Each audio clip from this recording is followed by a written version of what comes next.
Hi, everyone. Welcome to Prompt Me Podcast. Hi, Kendra. Hi. It's been a long time since I've seen you on the other side of a microphone. This is true. I've seen lots of you in the last year. Yeah, I'm the only person you've seen in the last year besides the kids. Exactly. Which means we haven't had a guest here for a long time. That's true. And that was not completely by accident. Yes. It was a weird year. Yeah. And nothing anybody needs to rehash. We all know what happened. Yeah. But yeah, we were talking about how we stopped. I think our last one was August of last year. Yeah, after August, we didn't put another episode out. Yeah. Yeah, I kind of went into a little bit of a creative block. Yeah, I think everyone did, and I think doing this definitely took a huge backseat. And I'll just speak for myself. Everything felt too lighthearted or inappropriate or something for the heaviness of the times, and I'm not sure that was the smart thing to do. Looking back, maybe keeping creative and fun and doing lighter things might have been helpful for us or for other people, but at the time, it just felt weird. Yeah. Yeah, there was a lot. For people listening to this in the future, this was during the end of the pandemic, which is still going on, but there's much more hope now than there was at our last one. And Right. just lots of hard things happening in the world, and Hopefully now we can pick it back up. Yeah. And the nice thing is we actually have a few. How many do we have already made right now? Or recorded? We haven't put together yet. We have 2 more recorded. This one, which is one of my favorites. It's super fun. It's super lighthearted. It's very creative. One of the most creative people that we know. Yeah, by far. Yeah. Yeah. The guest on this one today is Merkley, 3 question marks. Yep. And An old friend, many, many years, probably 3 decades long old friend, and easily one of the most creative people I have ever known. I don't want to go so far as say number 1, just so I don't overshoot anything, but in the top 3. Yeah, absolutely. One of the most talented. I like to compare him to a modern day Salvador Dali. Everything that he does is art in one way or another. And so hearing his perspective about creativity is just really, I can't even think of the word. Inspiring, unique. Yeah. And it kind of gives you, inspiring is the word, because it kind of gives you courage, because he has so much courage in his creativity. Absolutely. Yeah. He has a ton of courage in it. Yeah. And this episode, just re-listening to it after not listening to it for over a year, I haven't listened to it since we recorded it, but when I just listened to it recently, there was tons of laughing out loud for me. Yeah. I think it's a good one. It was one of the first ones. We talk like it was the first one in this, but I tend to think Becky Jean Williams was the very first one. Yeah. But I think we were just kind of saving this one almost like a really great, like the ace in the hole, so to speak. Exactly. We were waiting for the right time. And then everything got so heavy that it felt like, even if it wasn't inappropriate, which I don't love that word, honestly, it just felt like it would just get lost in the sea of harder things. Yeah. So now it feels like, okay, I'm really, really ready to feel this way again. To move on and to dive into being creative again and encouraging other people to be creative again.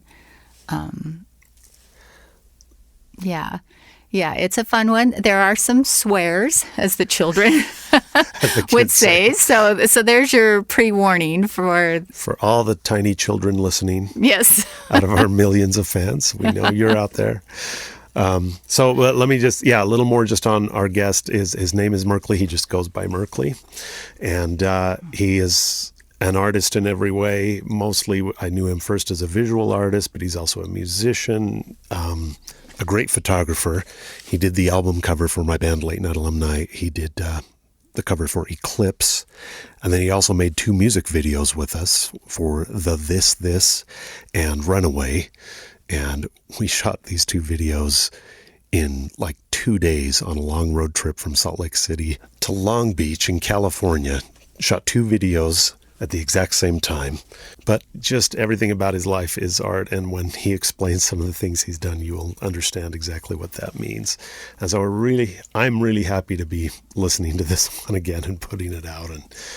And hopefully you get something out of it, because we certainly did. Okay, here's Merkley. Enjoy. Kendra, do you like wearing the headphones? I don't know. I feel like I'm off in a different universe or something. So it turns you into an NPR voice. Yeah. Here we are. Are you going to wear the them? sweaty balls. Yeah, it turns into that. Everybody gets really quiet. So, They get right up in it. Hello, welcome to NPR. Everything's relaxed over here. We all just woke up from a nap. We're thinking about the fall leaves and the crisp apple cider we'll be having at the fair. Everybody lay down on your yoga mats. You know what's funny is did I ever tell you about the little religion I started? The 3 question marks thing? No. Well, it's like a little church. Have you seen my van? Yeah. You got the pulpit in the back. Yeah. Well, in San Francisco for about a year, it's the whole reason why I moved to San Francisco was to start a church. Right? Okay. Believe it or not, it's the true thing. It's a church in a different way. It's a church of basically creativity. The idea is that the universe wasn't created a million billion years ago. It's being created now. It's an ongoing thing. It's always being created, and you are part of it, whether you like it or not. There's nothing you can do to avoid being part of the creation of the universe. And nobody really knows how big or small your input is on it, but that's your thing. You are creating it, And so what are you going to do with it? You're going to do awesome things. You're going to do shitty things. But the way when we met, the idea, and it's also of a thing that you're already, because we grew up Mormon, right? Everybody here. And we grew up in a way where there was a prophet, he would talk to God and then he would relay the information to us. Like he was the conduit, right? Yeah. Well, my thing is I thought, what are you talking about? I have dreams every night and I have no idea where they come from. Nobody does. So what is divine inspiration? If it's not that, then what is it? These little messages. And so the idea is to maybe just pretend. We don't know, but what if we pretend or act as if those dreams actually count for something? They actually mean something, that we should at least slow down, take the time to figure out, wait, what did I do last night? And I look at them as reality, too. I don't look at them as like a dream. If it happened, if you have a memory of something, what's the difference between a memory of a dream and a memory of something that actually happened? Especially given the fact that we forget almost everything that happens. Right? Yeah. Right. And if we remember a dream more than what was said on October 13th, 1973, I don't know. I have no idea what I was doing on that day. Yeah. But certain dreams I remember really well. Why isn't that considered to be divine inspiration? Why? It makes no sense to me why we can't consider that to be divine inspiration. Anyway, this little group, what we do is show up each week and you pay special attention to remember your dreams, and then whatever your last dream was, you write 1 or 2 words about it that encapsulates the word. We'd put it into a hat, and then we'd pull one out, like a raffle. And then whatever that dream was, that prompt, I think this is what we're going on. Exactly. Everybody would make something on that theme, right? Yes. And it was great because you'd come back, most people were making songs because I knew mostly musical people. But people would make paintings or photography, and I was trying to encourage, make a snack. Exactly. Make whatever. Even if you're a lawyer, how about make a new legal proposition based on something? You know what I mean? Like, why not get out of your box and just consider that to be a prompt? You know, that's Yes. a good word for it. Like, why not look at it that way? And it was fun. We did it for about a year, but I kind of started off with a few too many hipsters who weren't there. Well, it's my fault. I'm not going to blame it on them. I didn't have the system locked down very well, and I was allowing people to come in just, you know, they were sneaking in songs that they had already done and they'd made by themselves. And it's like, guys, this isn't an open mic. There's an open mic down the street. This is where you're supposed to make something new on the theme, and then after I sort of put the kibosh on it to reboot it, I'm adding another element that you have to do it with somebody else. So you're not just making it on your own, but you got to pick a partner. I invented this thing called ping song for Okay. songwriting. Yeah, but that ping pong method can work with anything. Mm-hmm. Like, for example, you're a painter. You could paint with somebody else. Mm-hmm. Why not? Or maybe you don't even do a painting. Maybe you do something. Well, and by the way, the painting could be, you know, a collaboration with somebody else's. They could be the subject. Yeah. And you could be the painter. You know, maybe collaborate on ideas. And if you drew from your dreams, you know, like, what could we make? What painting can we make out of, you know, taking the theme and then putting our own stuff in there? What comes about? Yeah. Hopefully, well, oftentimes something magical would happen. Yeah. I'm talking too much, huh? No. That's exactly, I want you to talk too much. That's the idea. But so one of the things that was funny with that system is sometimes people would put in things that I knew they weren't. There's a lot of assholes in the world. I know, because I am one, and I can spot them from a mile away. So people would, instead of putting things down from their dreams, they just put down a word to, you know, Yeah. fuck it up. Nobody's going to tell me what to do. Fuck the rules, you know. Yeah. And so one was Siberian bondage, and I'm like, oh, great. I know this didn't come from your dream because I heard you talking about this earlier Yeah. in a jokey way. Yeah. But so I clamped down. I was resisting it and getting upset. But then I ended up writing one of my favorite songs from that, Cool. you know. Yeah. There's a certain kind of humility that comes with the prompt, Yeah. you know. I don't know. But Yeah, it was fun. it goes back structure sometimes. Well, that's why I kind of really, the main thing that I wanted from this church thing was accountability. You know, Yeah. if you complete the task and these patches, you see these patches? These were like, when you complete the task, you get a patch. Yeah. You know, so we're kind of like aping the Boy Scouts, and you wouldn't believe how adults respond to getting a patch. They like it way more than you think. It's totally true. A milestone. Yeah, even on my little Headspace app for meditating, like, I have to keep up my progress. If you miss a day, it takes you back to zero. Yeah. And I'm like, no, I have to have my patch. Like, you know, Yeah, but I you want do. that. But we do. We respond to that. That's how Facebook is designed to make us addicts, is by giving us those likes, little feedback. Yeah. But yeah, these patches, you get them, and then you have one of the other problems that I had before the reboot is that some of the hipstery people, you could feel that lunchroom, old school kind of thing where the cool kids sat at one table and the other kids, like where there's a judgmental thing. Somebody comes with their song that they just wrote, and you can feel the snickers of the people that are too bad. I'm like, no, you guys missed the entire point of this thing. Yeah. This should be the absolute safest place to fail. Out of any place that you can fail and put yourself on the line, this should be the place where a professional and a brand new amateur can do their same thing, and then the professional can go up and go, hey, I got a few tips. I see what happened there. You know, you bombed. Like, I didn't make them, but I wanted to make bomb patches too. Yeah. So you could earn your bomb patches. And you pick them yourself. You know, nobody else gives you the bomb patch, but if you know you bombed, you can go up and you earned your bomb patch. Pull it out of a fish bowl. And you should be proud of when you bomb. You know, I really do think so. I know comedians learn more from bombing, I think, than almost anything else. Yeah. When you go up in front of a crowd and you try to perform something and it sucks. Yeah.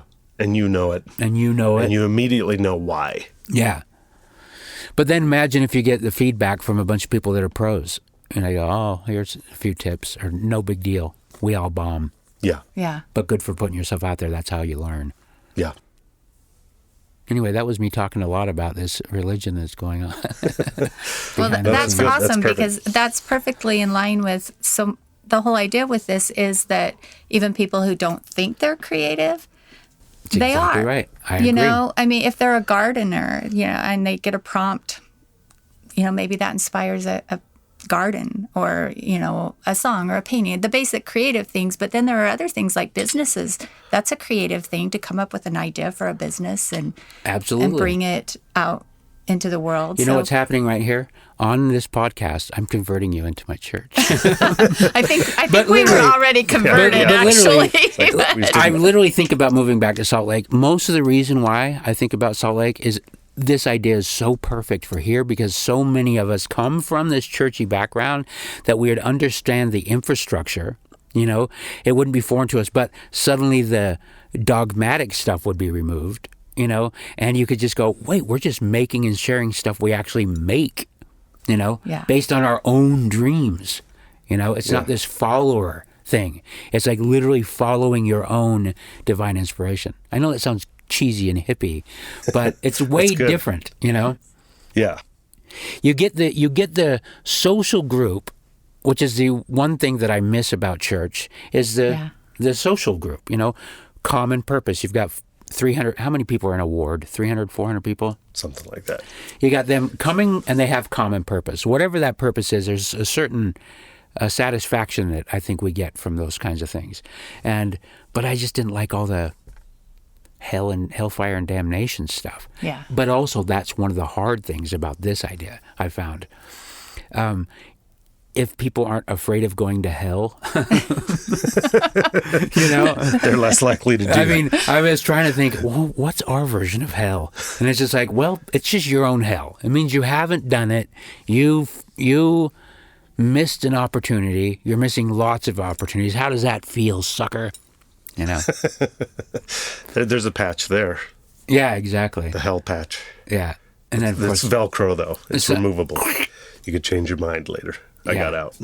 I think that's actually very, very true, though, because think of how many ideas, I mean, I know I have that I never actually put out there, and I'm sure everybody does, and that does create your own hell. it does. It just spins in your head. It's like, oh, I've wanted to do this podcast thing. I've wanted to do it for 3 years. I've had it written out exactly what I want to do, and I haven't done it. And now you're doing it. And it keeps that's my own little hell that just keeps coming back up, that I keep coming into I John. love I it, though, have to do this. We're so in sync with this, though, too, because even when I was saying, you just got to do it. Yes, Yeah. yesterday I said, just do it tomorrow. Yeah. Do it now. Yeah.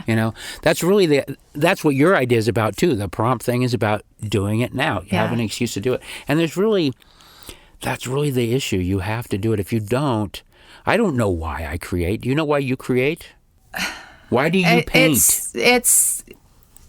It's just something that I kind of can't not do. Yeah. I mean, it's just part. But I do believe everybody has that, and they I need think to so. channel it. I've got one friend, though. She was in a band that got pretty big on Interscope for a minute. She's from Russia. Good friend of mine. I'm not going to say her name because I'm going to talk shit about her a little bit right now. But she hates my idea of Ping Song. She hates it, and she didn't like the idea of the church thing either because she didn't like that common people were. She considers in Russia, she would say, you wouldn't just want everybody to be a lawyer, would you? She's got a good point. You don't want everybody coming and being a mechanic. Hey, my car doesn't work. Everybody, let's fix it. They don't know what they're doing. They don't know what they're doing. Yeah. That's her. But I disagree. That's the hard part for a lot of artists to reconcile is that it's within everybody. Exactly. It's Elizabeth Gilbert. She wrote Big Magic. I don't know if you've read that, but it's all about creativity. And she talks about it being, it's sacred and it's not. Right. It's, it's all these things and it's also not them. And I feel like creativity is just like a piece of what, I don't know, I mean, brings happiness. I don't know if that sounds, there's a piece of something, everybody is creative, even though they say they're not. That is the purpose, as far as I can tell, the actual purpose of life, every living organism, is to create something, Something. whatever. It's a leaf, My purpose is to create an arm, And this all seems to be going on in the background, but as soon as you put it into the foreground and go, wait, I am already a creative force, literally creating constantly. I can't escape it. Now, what do I do with that? Do I create better things, or do I do nothing and just create my farts? I think you just found the name for the podcast. Just for this episode. Baseline creativity. You know what I mean? Yeah. It's just, So some people, though, would say they don't know how to start with it. So I want to go back. Before you started your church of creativity, it's called the 3 question marks The 3 thing. question marks. I call it a thing. We don't call it a church. Okay. So because you can go, are you going to the thing on Monday? There, are you going that's to the better. thing? Yeah. Yeah. It's a lot less to the baggage. thing. Church brings so much baggage. Yeah, that's true. Yeah, It it has so truly many does. things with it. So when you, though, created that idea, can you even remember what moment did you say, I have this idea and this is how it's going to play out? I can. I was in Provo, Utah. It was about 1991 or 1992, and I was wrestling with the Mormon Church. The idea of the Godhead, the Father, Son, and the Holy Ghost, and all that stuff in that hierarchy, and it seemed so imaginary to me. And I thought, and I equated it immediately to those 3 monkeys. The hear no, see no. I realized that a lot of that imaginary force was negative. Don't do this, don't do that, don't do that. Hear no evil, see no evil, speak no evil. And I thought, I don't agree with that. I think you're supposed to hear, see, and say whatever you want. Take it all in. And so that's when I developed the 3 question marks, and I use that as my signature. It's stupid and juvenile, but I don't care. I'm sticking with it. But I just like the idea of wonder. Certainty is something that bothers me. Like when people are really certain about something, I think, why? Why can't you see that the other side of the argument, no matter what it is, could also be true and probably is a different way to do stuff, So what did I got away from the question a little bit. But when did I start wanting to do the church? Yeah. Right. So then I decided to go, well, and then Joseph Smith, he started a church. I could start a church. Anybody can start a church.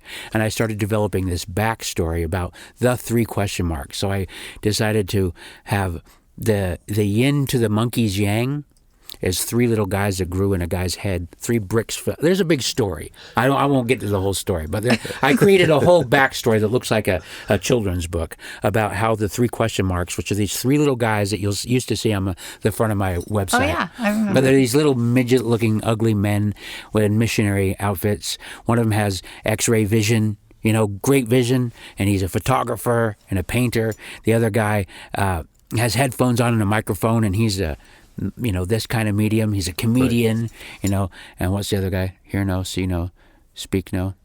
Oh, the hear guy and the see guy. No, the see guy is the guy with the microphone. He does all that. You know what I mean? Yeah. You get they're the yin to the monkeys. And they saved the monkeys in the end, by the way, from their evil master.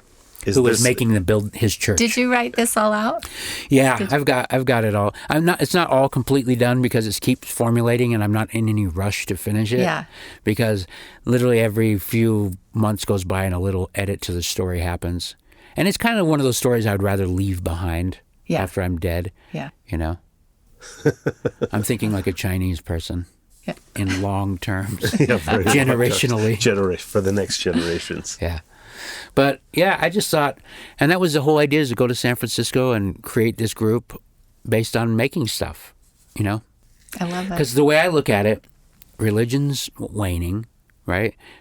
Churches are up for sale. A lot of them are empty. Well, actually, that was when I was thinking about it back then. Now there seems to be another push for it. Like people have found another purpose. But I look at all these buildings and I think, that's what these things are made for. Why do you need to go in there and sing these? Have you listened to the Mormon hymns? Of course, yeah. You read those words. I mean, when I was doing this for the year I did it in San Francisco, I was kind of rewriting hymns, the idea, and we were calling them hymns. you know. I wonder about this. Yeah. But when I was looking, I was literally trying to go back and ape some of my favorite Mormon hymns to the style and the chords or whatever, so they had that sound. And reading the words, I was just going, man, these are weird. We worship the prophet. Everything you do is great. We won't question anything. No thought. Put your shoulder to the wheel. You know, just sing about something else. Don't look at the man behind the curtain. You know, that kind of thing. Right. And don't question the great Oz. And I just thought, wow, these are really creepy. There's got to be a better way. You know, but maybe there isn't. I don't know. Maybe human beings just need to be told what to do. They just need to have a straight up, easy to answer, good and bad, good and evil fantasy. Some do. Yeah. That doesn't leave a lot of room for creativity. No. Yeah, it's funny because the girl I was dating right before my mission, we were for sure we were going to get married after. She was going to wait for me and everything. She was a kind of a wealthy girl, lived up on the east side, out of my league in many ways, you know.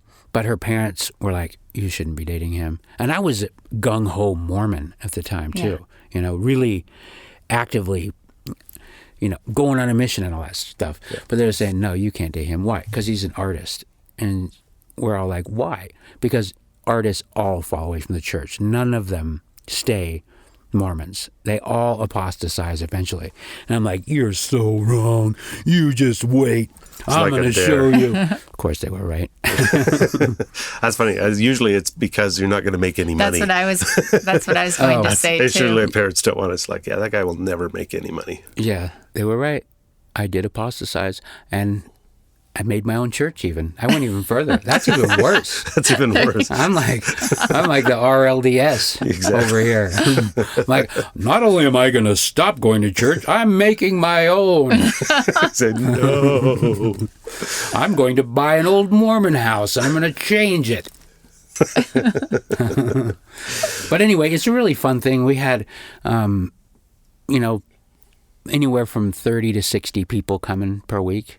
Nice little party. But it did turn in, I realized I had to tone down the non-churchy elements, like going the other way, like, yeah, sure, bring a bottle of wine and everything. You don't want to have church with drunk people. Yeah.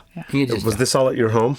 No, we did it in various places. We started in my house in the back room with my little pulpit, but then we started moving it around. We did it at my friend's recording studio. Then we ended up doing it for quite a while at the Red Victorian, which is a commune kind of a house up on Haight Street.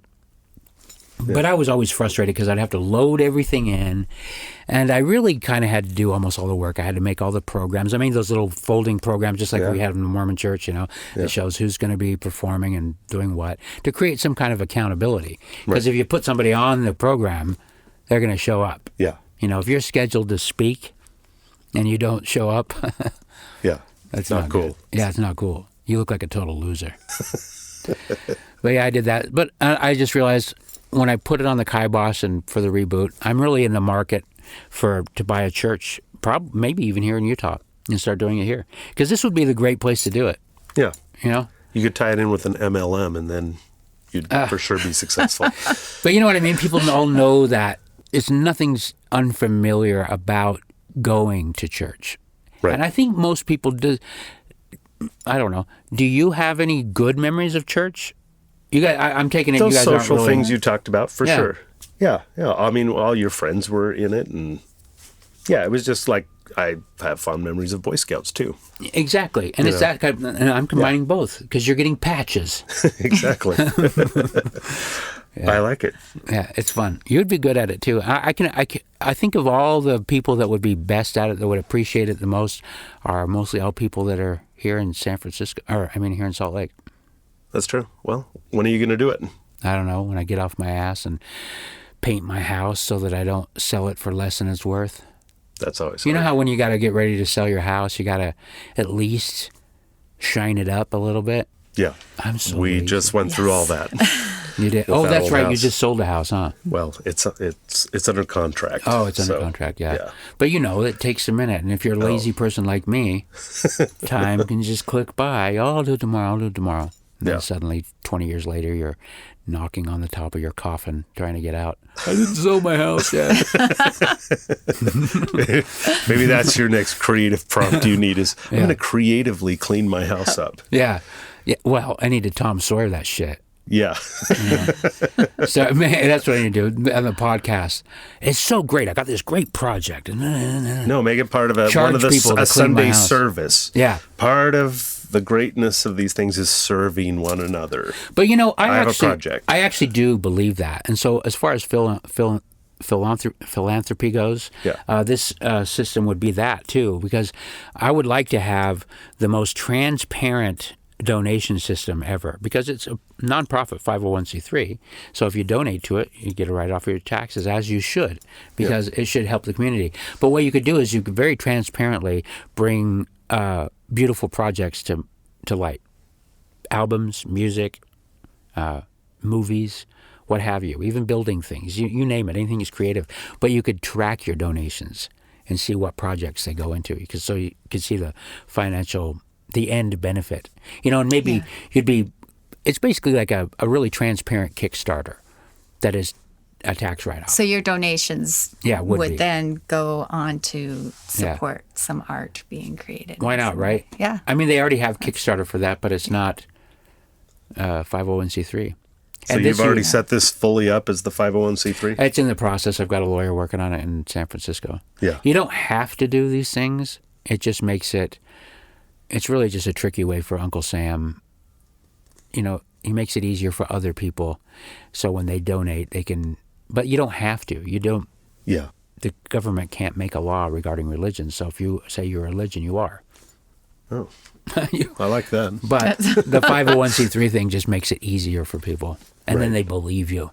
Yeah, that you're for real. Yeah. Yeah. You got the government stamp of approval, which they're not even allowed to make a law saying they can do. So it's completely voluntary when you get 501c3. Yeah. It actually, on the IRS website, they have to do this, and they do. They tell you, you don't have to do this. Yeah. Wow. But since you're here, Yeah. yeah, We might as well know about you. these are the benefits. Yeah. None. There aren't really any benefits, but There are none. people do it anyway. Right. I'm going to do it anyway. Because there's a lot of people out there with money that want to give it to good causes, you Yeah. know? And it's either they give it to a good cause or Uncle Sam just takes it and puts it into a bomb. Right. So might as well put it in something creative. That's what I think. Yeah. Yeah. If you're not going to be the force for good, who else is going to do it? Yeah, that's true. I was just thinking how interesting it is because you're kind of the opposite of most people. Like you have creative ideas and you're right on them. You've created these photographic exhibits and music and paintings and churches that aren't churches. Things. And things, like everything you do. I kind of, when I refer to you, I tell people you're like the modern day Salvador Dali. You're just always doing these creative things. But it's interesting because then you're like, I just can't paint my house. Yeah. So the things that most people get caught up on and are, able to do, to paint the house, to sell it or something, it's opposite for you. That's interesting. Those things, things like painting the house are the things that people use as excuses not to be creative. Oh, I'm busy. I got to get a house ready. I got to clean the basement. I got so much to do. That's why I can't create. You're the opposite. I'm too busy creating things in my mind and in real life that I can't do the practical stuff. Yeah. That's pretty good. That's really cool. I said, on a blog post years ago, I said, I'm blessed with a gooful dose of dilufidence, which is blessed and cursed with a good/awful dose of delusion and confidence. Yeah. So I tend to make things more grandiose than they need to be. Like I can take any simple thing and add 7 layers of frosting on it, to a point where you can't even see the original thing anymore. And also you go, I can't do it anymore. Like even with video ideas, always simplifying is something that I really need to focus on. That's why this podcast that I'm doing is just, nope, I'm not going to edit anything, just straight through, post it. Keep it simple. Yeah, because you can polish a turd endlessly. We talked about this yesterday. you can get wrapped up in refining. Do you have that with your paintings? Yeah. How do you finish it? When do you say, okay, it's done? That is the hardest part, I think. I remember one of my professors at the U said you need two people to paint a painting, one to paint it and one to tell you to stop. I love that. So, That's a good one. The telling to stop piece, that's where I get caught up because... That's a good thing about this weekly thing, too. That was another part of it. It's like, it has to be done. You need a deadline. Yeah. I don't need deadlines to make things, because I will make things no matter what. I'm always making, but I do need deadlines to share things. You know, okay. And that's the part where a song, it's done, but it doesn't really exist in the world until you share it. Well, and sharing it puts on a sense of that final polish. Like, okay, are the levels up to where they need to be? Yeah. Like those final presentation things, like framing it almost. Well, exactly. That you may not even bother with a frame if you're not going to put it out. Yeah, so and it's the frame that makes the art, no matter what. If there's no art, there's no frame. Or if there's no frame, there's no art, as far as I'm concerned. Right. Because that's all art is. It's all saying, look at just this part of the world. Just this little thing. Concentrate. That's art. If you take the frame off, it's like, that's just life. You can point your eyes anywhere. Yeah. Art is saying, no, look here. Yeah. This is what I want you to think about right now. Yeah. I used to make students come when I would teach a workshop, and I would make them bring a frame with them so that at the end of the class, they would walk away with a framed piece. Because otherwise they would take this piece and they would throw it in the closet. Yeah, I like that idea. But by having a frame that they knew they had to stick it in, and it also kind of created that place of saying you have to call it done at some point. Yeah. So, sometimes deadlines give us that piece of making it be done. Yeah. They can act as that other person. Like, and that turning it into a game. That's why the ping song game that I invented is so fun, too. It's like you're only taking one turn at a time. You only write one line of the song, and then you pass it to the next player. And they only have to write one and then sing it back. It's not that daunting task of, I got to sit down and write a whole song, that intimidation that sometimes occurs with many people. It goes away when you're only concentrating on one, and then suddenly you're done with it. So effortlessly. Could you guys do that right now? Just out of curiosity, can you do a ping song right now? Probably could if we had pianos and stuff like that. Instruments right in front of us. Well, we're sitting in a music studio. We've done a couple of ping songs, right? We have done a couple. I like actually. them. Maybe we could include them at some point. Yeah, that's true. You can put them on the podcast. I just think it would be interesting to hear you do it right now. Like, grab a guitar and try it. Okay, so part of the beauty of the ping song, though, there is a live version, but part of the beauty of it is that there's no rush and no delay. And I kind of invented it because in bands, I really hate the on-the-site way of creating with bands, because there's always some fuddy-duddy in the band. It's like, I don't know, man. It's not working. I don't like that part. It's not working for me. And you're like, well, who cares? It's working for me. You know, right. I like it. Yeah. Man, well, do you have a different suggestion? No. It's not working though. You know, this vibe, and then somebody else is like, yeah, it's not working for me either. You know, then there's arguments. It's like, it's all subjective art. If one person likes it, then that's enough. It's literally enough. Yeah. You know, you don't at least finish it. Yeah, but that there's a certain social hierarchy kind of thing that plays in to that kind of creativity in a room, like within a band. Who's the leader of the band? You know, who's the one that wheeled in the most equipment, that kind of thing. Who named the band? You know, but with the ping song thing, when you're over distance, I do it all over phone, you know, text messaging and stuff like that. So you're able to just close your eyes, take your time, and do it the way you want. And the game is set up to be. Have you guys ever taken improv classes? No. It's really good. I recommend it for anybody, because there's a principle in improv that is often mocked, you know, but the principle is simple. It's yes and, you know. We're improving right now, by the way. Yeah. This is all improv. Right. So improv is super easy, right? You just listen and respond. Yes and. Yeah. But the idea with yes and is, you know, because improv tends to go towards the ridiculous, you know. I'm a peach with a worm in it. Yes, you are a peach with a worm in it, and I'm a tree. You know, that kind of thing. But if you go, No, you're not a peach. You're not a peach. You're a fuzzy bastard. You're just fat. You think you're a peach. I mean, that could be funny, but that also impedes that person's creativity. It's negative. It kind of stops the flow. Stops Yeah. the flow. You know, yeah. so the yes and method is really good, and that's kind of the idea I use with Pink Song too. Is just like take, even if you don't like the turn that somebody took, use that as a prompt to improve it. Like spin it. Now you have an opportunity to spin. If you thought something was cliche or something, you can spin it and make it fresh with your line. You know. Yeah. But even then, that seems like a negative way. The better way is just to go, if they like it, get on board. Just get on board, you know? Yeah. Jump on the ship, stop resisting, and just, you know, be part of the team, you know? Whatever that vision was that they were having, stay with it, you know, build on it. And I think it works pretty well. I think the songs end up generally better than most people's solo efforts. Yeah, and then there's something about sharing that where you don't feel the responsibility for the whole thing. Right. Where it's like, and I feel that way when I'm creating with other musicians. Is like, well, they like it, and I kind of like it, so it must be. Yeah. I feel confident in it. Yeah. When you're But I sharing don't with know someone. if I like that attitude that you just did right there, because that sounds like one where you're kind of hiding. A little bit. Where you're kind of going, oh, I don't need to put forth my best effort. Well, not best effort, but that if you've done your best Yeah. and they seem to like what you did. Oh, It's yeah. like So there's just a little confidence right there between two artists. yeah. I mean, I've done these ping songs with dozens of people, and some it goes really fast and it's super easy, and then other people, you just every time they send a line, you're like, oh, really?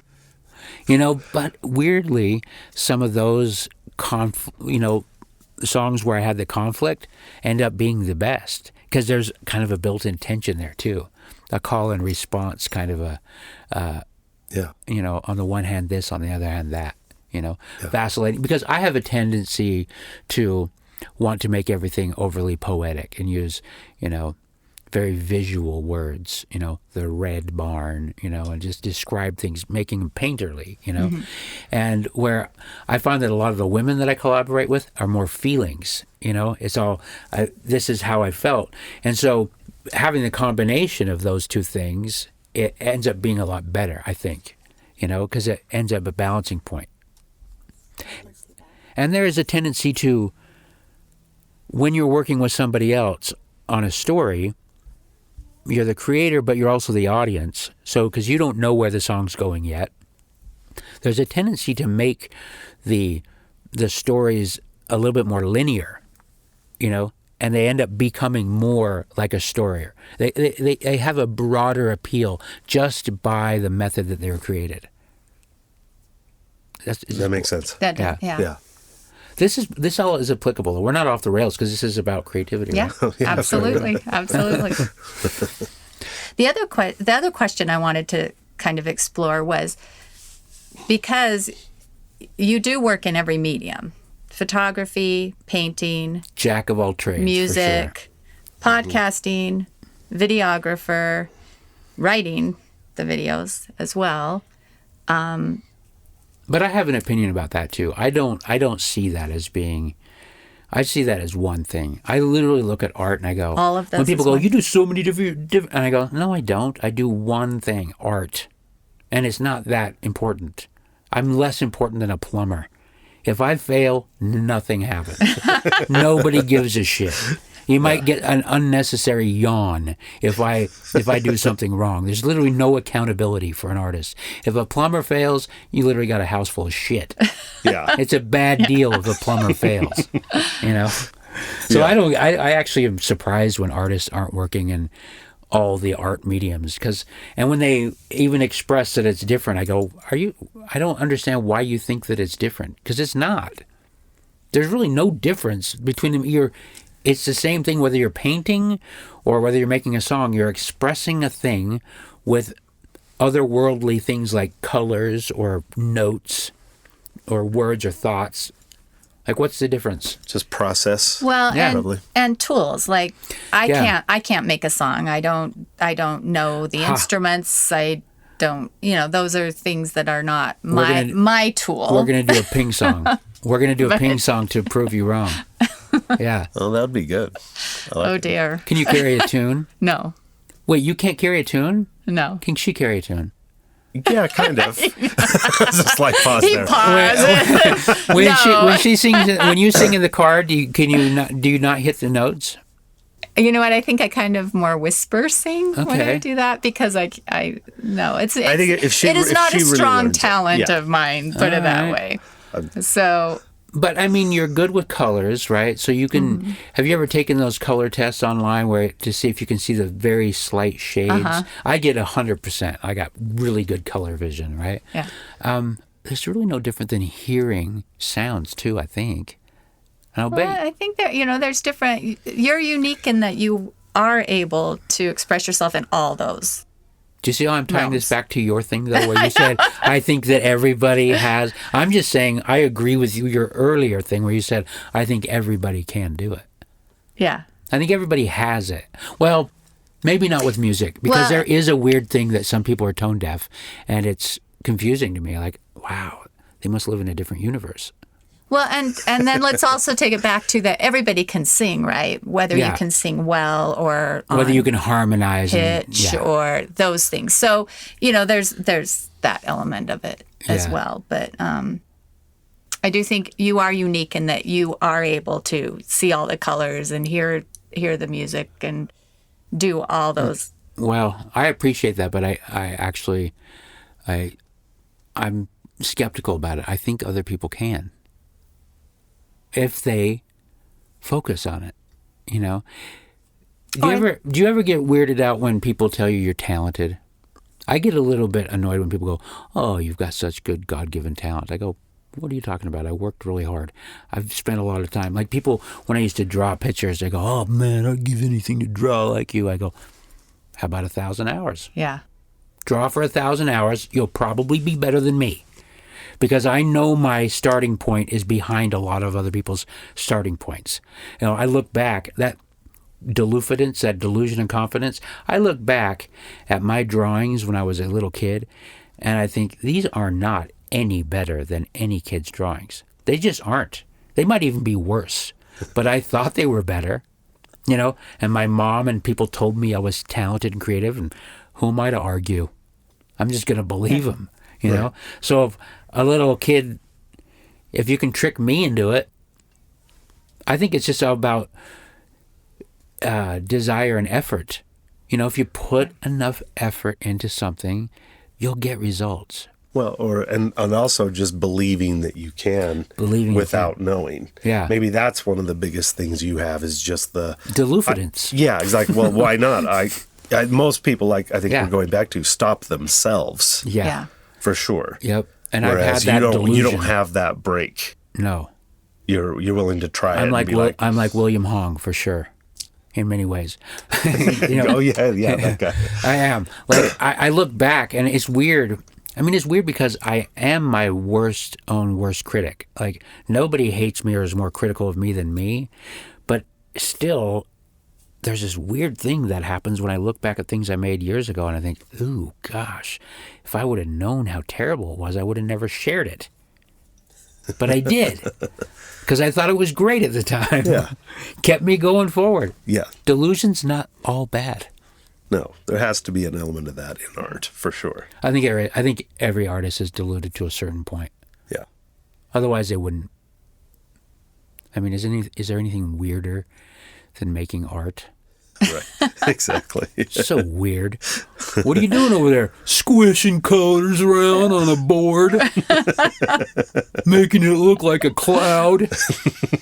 But there's a cloud already up there. I know, but I want to make one here. What are you doing over there? Crying into a microphone, changing my voice, making it sound all weird and pitchy. Really? Why are you doing that? I don't know. I just want to tell people how I felt about my girlfriend. Huh. And you wanted to share that with everybody? Yeah. I just want them to sing along with me. And yet all of that is some of the most valuable, and I mean even monetarily, stuff in the world. Yeah, because people don't want to feel so alone. Yeah. So it's a weird thing though. It's super weird. It is weird, but yet it is also such an important part of the world in that, everything is art. The chair I'm sitting on, somebody drew that first. And that's functional art. And, I respect that art more than the bullshit that I make. That's functional. Clothes could just be, a bag, but people design it and put things on it and embellish it. And I mean, everything is art and starts out with that creative little art piece. Yeah. So even though it's not, the plumber. No, I agree with you. But it's all valid and more valid. I'm not just saying this to try to pretend to be humble. I really feel this way. John and Jamin and I were last night sitting outside after the show we went and saw last night. We're talking about I was basically preaching doom and gloom about how a lot of our art now is not going to be found in the future because a lot of it we're making digitally. Back in the day when we used to have a painting is something somebody can find in the future. If it doesn't burn down in a house, you can stumble upon it in 100 years. Here's a 100-year-old painting. Who's going to stumble upon a 100-year-old Instagram account or a 100-year-old YouTube account? They will be gone. They will be replaced, and you won't be able to stumble upon them in nature. Yeah. Maybe a thumb drive. Yeah. What are you going to do with that thing? Nobody's even know what it is. Outdated technology. So I'm glad you brought up the chair thing and stuff because that's something you can stumble upon later. And look at this thing, a 100-year-old chair. Nobody cared about it when it was made. But yeah, I'm a believer in functional, physical art. And that's why it's weird to be creating music in these days and photography and anything that's living on a digital cloud. Right. If it doesn't have a physical presence, a weight to it, I think it's really vulnerable to just disappearing forever. And why make something if that's its end result? Depends on, if you're making it for the future. Maybe you're just making it for the present. Exactly, but I don't even know why. I still really don't know why we make art. Well, I think it comes back to that whole piece of that need to create. Yeah. That we all have in whatever way it is. And maybe it's about feeling the control of being able to alter our current situation around us. That's always been with us before all these other mediums of art. Yeah. The wanting to manipulate the world around us in some way, especially when it's something emotional, to create a memory or a... It's probably just super basic. Like, we want to be able to prove we have value to others and to ourselves. Like, I think about that when I make a painting. You're able to look at it from across the room and go, I'm not totally worthless. I made that. Look at me over there. That's pretty good. Yeah. Yeah. And when you're young, you're hoping some girl will see that and go, wow, that's pretty good. Huh? What else can you make? That guy might start a church someday. Yeah. And dancing is obvious. It's like you're dancing to just look how I move. Now imagine me naked. This could be yours. So yeah, those things are probably all really, and building a house, Look, I have value as a human. I'm a creator. It goes back to the fact that we are creators no matter what. Mm-hmm. Yeah. That's our purpose. And so you either do it or you don't. Yeah. Not doing you it either is basically do it death. Intentionally with some intent. With some intent. Or to edge it towards, and you can make something terrible. You can be a major pain in the ass, and I know I've done that, and that has its own rewards. Or you can make things that people just love. Yeah. Where they feel a little bit less lonely. Yeah. I think that's the best case scenario for sure. Yeah. I agree. So, to get the ending piece of this podcast, whether we keep talking or not, but maybe this might be a good time to get that, would be at the end of each episode, I want to ask the guest to leave a prompt, like you said, the ones you pick out of the hat or whatever. And then whoever our listeners out there, whoever you may be in the future, will take that prompt and create whatever. It could be a new dessert, or it could be like we said, the garden, or it could be a painting or a song or a poem or a dance or whatever. And then my hope would be is that they would all share those back, like That's the on idea. Yeah. Instagram or something, hashtag Prompt Me Podcast. Or Now you're going to have to build a website. That's what's been keeping me back from the 3 question marks thing, too, is because that's the idea, too. I want there to be a web version of it as well. So this prompts, we're doing the same thing, really. It's the same exact thing. But you'd want to be able to have a place.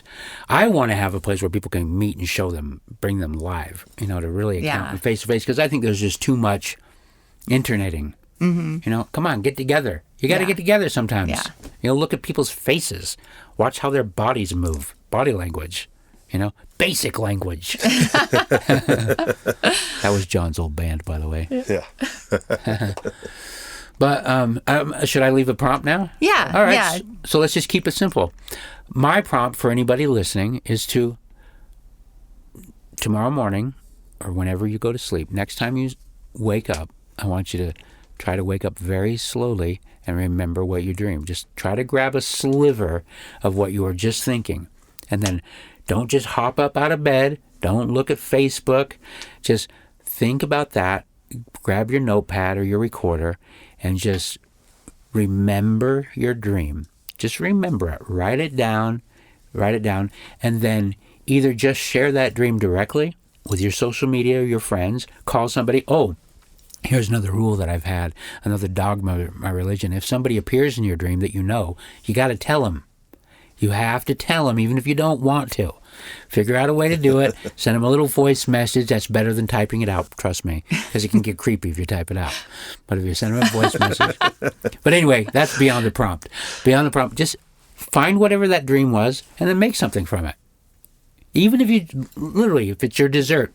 If you dream about a howling white dog, make a dessert that's called the howling white dog, or a drink.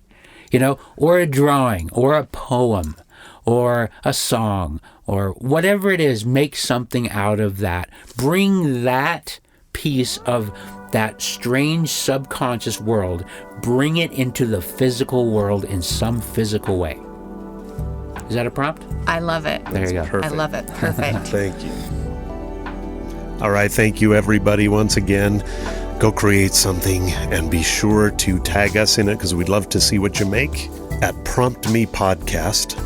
And we will see you, hear you, you'll hear us, something. We'll connect with you again very soon. Thanks.